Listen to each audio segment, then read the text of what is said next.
Hey, this is Telle. Have a limited budget, but want to shoot great DSLR video? Today I share my top 3 lenses and which one to buy first.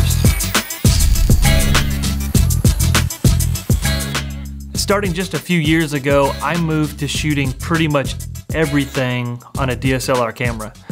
You can have that great cinematic feel that only fast lenses can provide now.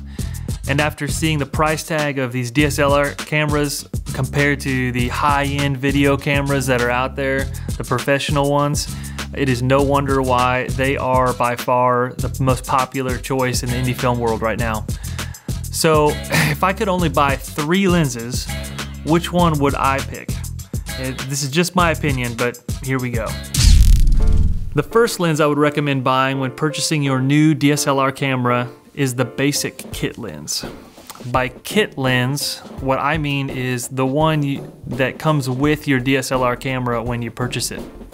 Now, I hear a lot of people out there give this kind of lens a bad name because they're not quite as high-end as some of the other lenses out there, but for just starting you out, you need something that can be versatile.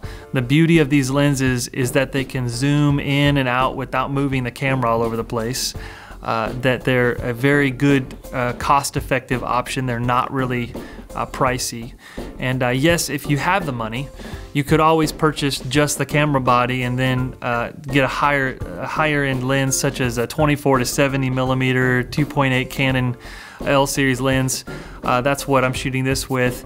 You do get a little bit better quality image. However, they are a lot more expensive, and I just don't know that it's worth it when you're just starting out. You can still get a great image out of a kit lens, and I just suggest something that can get you that 30 to 55 millimeter range that you can zoom in and out. That way you're not moving your tripod all around, and it's a little more forgiving when you're doing your video shoots.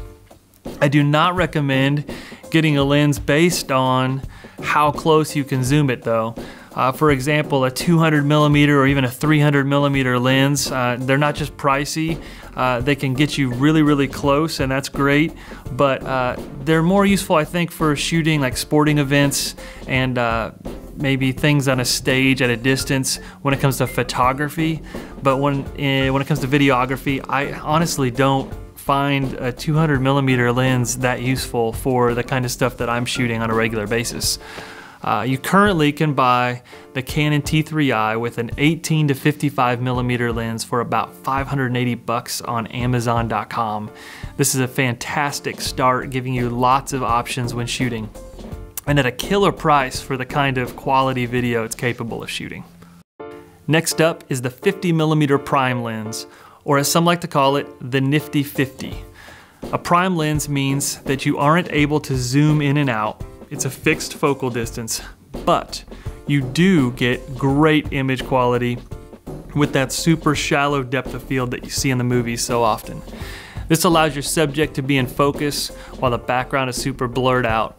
And where the 50 millimeter lens shines the most is when shooting interviews. It is hands down the go-to for these types of video shoots. On top of that, they can take some pretty pro-looking photos as well.